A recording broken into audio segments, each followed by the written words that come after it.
Hello and welcome to the Meeting Place Online. I'm so glad you're tuning in with us today. My name's Tony and I have the privilege of being the pastor here at TMP. And man, we have a treat for you. I'm right here in my van. We're actually about to get tires put on it and heading out of town. We're going to do a little camping this weekend. So we're going to be away, but we're watching with you and man, you are in good hands. I'm so excited to share with you one of my favorite speakers, one of my favorite authors. His name is Bob Goff. Have you heard of him? He's so awesome. If you haven't heard of him, he wrote a book called Love Does a few years back, and he literally just, you find yourself laughing in so much joy as you read through the pages, and he even put this phone number on the last page of the book. Isn't that crazy? And then he wrote a book I read a couple of years ago, or about a year and a half ago, called Everybody Always. And then this summer he came out with a brand new book called Dream Big. And it's so practical because Bob has just got an incredible outlook on life.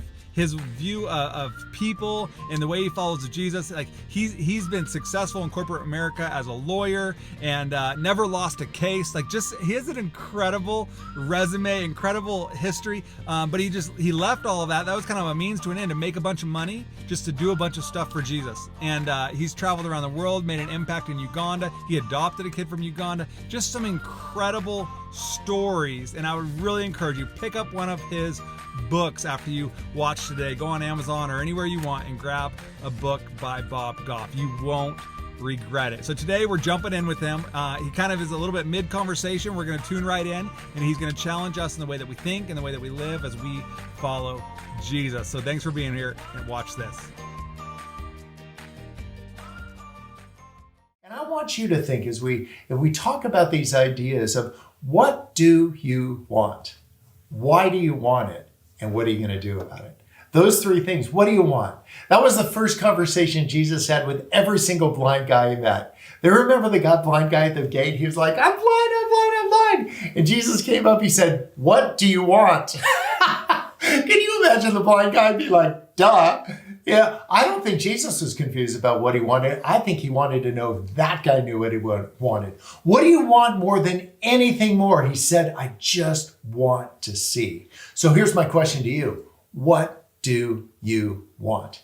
And if you want a convertible Porsche, I mean, mazel tov, but it's going to end up in the shop and you're going to pay a ton of money. But what do you want more than that? What if you want validation from people? If you're looking for applause or validation for the people, well, what if you want popularity? I'm telling you, these are the things that are going to come and go. What I want is Jesus. I really want to see him, not just the concept of like a Sunday school answer, but I actually want to see him in the people that are around me, and not just the easy people, the people who creep me out.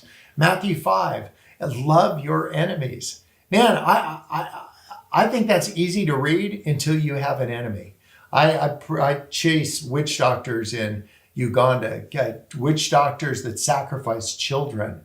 And we've tried a couple cases, their first death penalty case ever, against a witch doctor for trying to sacrifice a child. And I had a real problem with this witch doctor. He was actually my enemy because I got to know this little boy. I actually became his legal guardian after he survived this attack. And I was thinking about Matthew 5 a bit, love your enemy. And so I started visiting this witch doctor that I put on death row. And the crazy part is we became friends, and I wasn't his teacher, he was mine. A crazy thing happens when we and I take Jesus seriously. Hungry people, thirsty people, sick people, hungry people, thirsty people, sick people, hungry people. Are you seeing that? Don't just think about this stuff, find them. And he talks about people in jail. And that's why I go to San Quentin, because I'm trying to learn from the people around me. What do you want? Second question, why do you want it? If I really want Jesus, I would ask the question, like, why? Is it? Do I want your acknowledgement? Do I want you to think I'm a super guy or a spiritual guy? I really want to have Jesus because I think that is the only way to develop a relationship with something that isn't ever going to move. And I don't know about you, but a lot of things in my life have moved around. Relationships I counted on, people that let me down, people that let you down. And the one thing I found in Jesus is that he's a person that just doesn't let me down. There's a lot of times I don't understand what he's doing, but I've never felt left down. And if you're close to Jesus, if you've been tracking for 20 years, man, that's awesome. If you've been tracking for 20 minutes, that's just as awesome. And if you just go like, I don't know anything about this, I just wanted to hear Bob say a couple things, man, welcome. I just want you to know you're welcome. This whole idea that grace draws a circle around everybody and says you're in. And there's a ton of theology around this stuff, but here's what it gets to. That God doesn't look at me and you and see our screw ups. What he does, he sees his son. And I think it changes everything for me. And all of these words that I've been saying over myself, like you're a loser, like what a mess up, or you're so inconsistent. Think of the worst thing that you've done, the thing that you're most embarrassed about, you don't want anybody to know about. Do you know what Jesus calls you? Beloved. Is that crazy? And if you're not hearing the word beloved spoken over your shoulder right now, it ain't Jesus talking. Wow, that's it in a thumbnail. But what I want to do is take notes on what God's doing. What do I want? Why do I want it? And then importantly, what am I going to do about it? If we figure out that, we figure out everything. I had a goal when I was in junior high school. It was to go out on a date. It actually remained my goal in high school to go out on a date. Actually, never happened. I got into law school. I met Maria. She wasn't Maria Goff at the time, but I was planning on changing that. She became my goal. I remember sitting in my Volkswagen, pounding the steering wheel, just saying, God, if she could just like me half as much as I like her, because I like her enough for both of us, like that would be it. And eventually she yielded. And we got married, we had these 3 kids, and I knew what my next ambition was. I just wanted a place for us to live. But I found out about myself, I'm a goalpost mover. Are you guys? I said, Jesus, if I could just have a place to live. So that was the goalpost. And then when I found a place to live, I said, I'd like to have a house, not this ratty apartment. And then we got a house. You know what I wanted? Better house. When I got a better house, you know what I wanted? Better house. You see that happening in your life?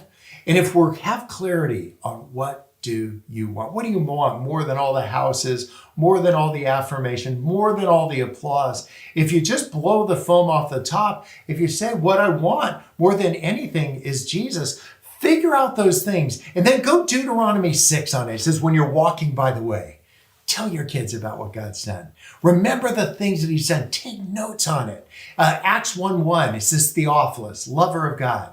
Look for many convincing proofs that Jesus is still alive. I'm telling you guys, pick up your pen and write this stuff down.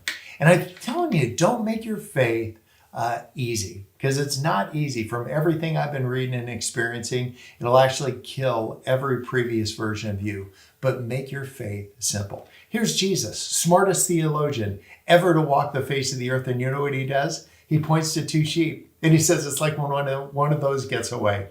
Everybody knew exactly what he was talking about.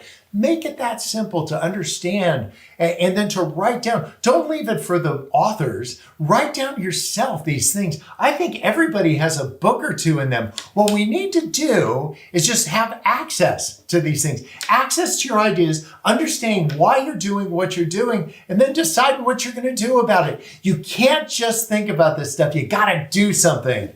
And you're going to have a couple setbacks along the way. I had an opportunity to go out with Maria, and I took it. You know what I did? I said, you want to go out? Guys, you single guys, it's called a date. I said, want to go out on a date with me? You know what she said? Heck no. That was just good judgment on her part. But here's the deal. I didn't go away. Now, I wasn't creepy about it, but I knew what I wanted. Like, I wanted to do life with this girl. So I did it. 1 Peter. It talks about being aware and making a defense for the hope that's within you, but to do it with kindness and respect. Boy, what if we could encounter some of the difficult issues of the day that we've been whipsawed with, and to encounter those things with kindness and respect, to encounter the relationships that are important to us with that kind of kindness and respect. I'm telling you, you'd be onto something. I would just want you to write down in your notes, kindness and respect. And then don't think how you could treat me with kindness and respect, because you're going to get a lot of affirmation from me. Find somebody who isn't good at it. Maybe it's a parent. Maybe it's somebody that you fell out of touch with. Maybe it's somebody who really hurt your feelings. Maybe somebody betrayed you. I'm not saying spend time with people who are unsafe. I want you to guard your heart, but I don't want you to get inside the vault and close the door, because that will just leave you in a dark place. What I want you to do is say, Jesus, with everything I know about you, could you give me the courage to take one small step forward in this? And then, living that kind of noteworthy life, find the scriptures over and over again where Jesus said, be not afraid. And boy, if we could understand that kind of context, you'd have a story to tell. Like the scriptures say, not written on tablets, but written on our hearts. And if we get that thing right, you guys, we've got everything right. This is a clincher. This ball they made during the Depression. And you know why? Nobody could afford mitts. And so what they did is they made this ball big enough that everybody could catch it without a mitt, but it's soft enough that nobody could hit a home run. What I want you to do is live life like that. I want you to express your faith in a way that everybody can catch it. Just in simple ways and in really tender ways. I've never given Sweet Maria Goff a daisy that had more than 3 petals on it. First she's like, what the heck? It's a defective daisy. And then she's like, oh, I get it. Like, he loves me not, he loves me. It's all about where you start, guys.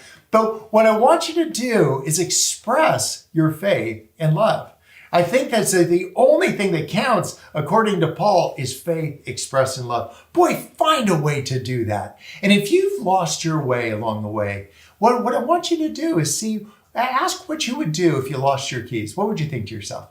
Where was the last place I saw those things? If you've lost your joy during this time of isolation, with a lot of things happening around us, the things you're watching on the television, I would say if you've lost your joy, if you lost a little bit of hope, ask yourself this: where was the last place I saw my hope? And you know where that leads me back all the time? It leads me back to Jesus. Just a confused high school kid who bumped into a friend who was as fallible as me, and who had bumped into Jesus. And even though my friend was kind of messed up, I saw in him this beautiful sparkle. I saw in him a hope that I wanted a piece of. Man, it isn't going to be what you say. We don't need more information. I don't care how many boats are floating in the Sea of Galilee. It's going to be the examples that we leave for each other. And particularly at this time, what I think we need is a bunch of people that can throw the ball to another to say, what's been your experience? What is it that you're hoping for? What do you want? Why do you want it? And then let's just decide as a faith community what we're going to do about it. I have a chapter in this book that talks about landing the plane. If you've ever come into an airport, when they chop the engines, when they get over the numbers, the plane kind of floats for about 10 feet off the deck. It's called the ground effect. And what's happening actually is that the wind is going over the wings, it hits the tarmac, and it's pushing up on the wings. And it'll be easy to float about 10 feet over your ambitions, to not actually land them, but to just kind of hover over them. I want you to figure out what you want, and I want you to land the plane. Don't just hover over these things. I mean, half of the people I know are afraid they're going to lose their jobs these days. The other half I know are afraid they're going to keep them. If your job is keeping you away from who you are meant to be, quit. You know what? Every job I've ever taken, the first thing I do on day one, I get an envelope, put my boss's new name on it, put a stamp on it, address it to him, give the envelope to Maria, and I write the words, I quit, inside it. And I let her know, if this job ever gets in between the two of us, if you see this ever get in between me and you, what I want you to do is mail that thing in. You don't even need to tell me. I'll find out. You need to leave behind a couple things. If you're going to lead this courageous life, if you know what you want, why you want it, what you're going to do about it, it might mean making a courageous move for you. So here's my question for you. Not to just think about and say, that's swell like brain candy. I want you to think, what's your next move? That's what a movement is. A bunch of people like this church making moves. And I just want us to inch towards Jesus. I want us to do this in the power of knowing what the scriptures say. Matthew 22 said this, that my problem with you is this: you don't know the scriptures, so you haven't experienced the power of God. What if what you do is you say, during this time during this season, of the summer, what I'm going to do is I'm just going to learn the scriptures. Now, it would not hold my attention to just read stuff. That just doesn't do it for me. I'd like to, and you guys, I haven't had a quiet time in 20 years. Mine are really loud. What I'll do is I take all my notes from the day before and I say, is it really true? And what I'll do is I'll search the scriptures, go Matthew 25 on it, go full Paul on that. And once you figure out it's really true, then if you follow me on any social media, I don't give Bible verses in my posts. I write books. I don't use Bible verses in the books because what I want to do is I want the guy at the tire store to know he's inside the circle, that it extends to him. Somebody that feels far, far away from faith, I just want you to know that you're in because God called you beloved. And what I need to change is I can't say I love God and then start not liking the people he made in his image. And I get it. Some people are just flat wrong. You know what? I'm one of them from time to time. But what I do is I try to do this. I just try to search the scriptures and go back, well, what is the truth on that? And when we make that kind of a shift, it just changes everything. I have a sister, and we used to stand up in the garage next to the door jamb, and my parents would put a ruler on her head and make a line. Did you guys do that to your kids or have that done to you? I love that. But here's the part I hated. I towered over my sister. I was taller than her by every measure except one. Against the door jamb. Because when they drew the line, she was always a quarter of an inch taller than me. I'm thinking, what the heck? You know what I realized about 10 years later? She was standing on her tiptoes. Not a bright student of what was going on around. And I realized that there's a lot of people right now that are a little on edge. And the reason they're trying to be a quarter of an inch more right than everybody else. What I want to do is be humble people. Write that down. You want a noteworthy life? Write down, be humble. Kindness and respect. Hungry people, thirsty people, sick people, strange people, naked people, people in jail. You know what they have in common? They're humble. And I hope that as you and I are new creations, we would live into that as well. And it's just going to mean reconnecting with what our problem is. And this problem, it's talked about, it's called sin, but it's really this disconnection between who we are and what we want. One of my ambitions, once I was a father, was to become a grandfather. You guys, I wanted that so bad. I was going to give all my kids hoodies that said, make people. Well, guess what? It happened. Oh, I am now a grandfather. I am so stoked about this thing. And I was reading my grandson this classic, Peter Pan. And remember the part in Peter Pan where he gets in the room and he gets disconnected from his shadow. Remember? The shadow's bouncing all over the walls and Peter's trying to catch up to it. And eventually they sync up. Remember who it was? It was Wendy. She got out a needle and she thread and she sewed back the shadow to his feet. And I think in a simple way, I think that's what grace does for us. We have this disconnection from God. We're far away. And maybe you're feeling that right now with all of the crazy going on. You're just feeling so isolated and alone. What I want you to do is not feel alone. You can call me up anytime. My phone number is in the back of a couple million books. What I want you to do, even better, find somebody in your faith community. Like right here, you are surrounded with people who would love. Raise your hand if you don't want to hang out with somebody who's hurting. No hands went up. Trust me, I just looked. What I want you to do is know you're surrounded by people. I don't want you to go this alone. And Jesus doesn't want you to go separated from him. And what grace does, it knits back our shadows, some of the darker things in our lives to who we are. And then Jesus says, that's how I make you whole. You just get real with your need for me. And then you do something about it. You land the plane. You don't just hover over the field. Well, you guys, we've covered a little bit of ground. What I hope is that as you're wrapping up your notes, you'll think, well, what do I want?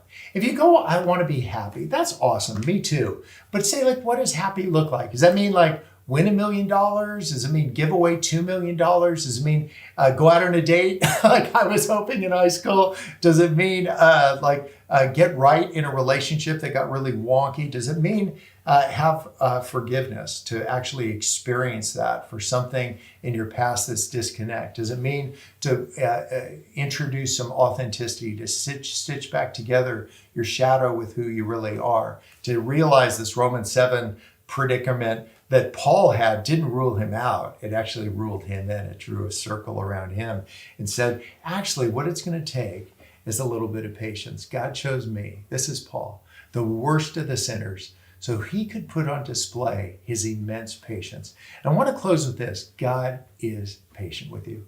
If you're feeling far away, man, he is patient. He is not going to try to shout over all the noise in your life, but he's inviting you. He's saying, like, come on back. Let's go do this thing. And let's write these notes together about what our life could be.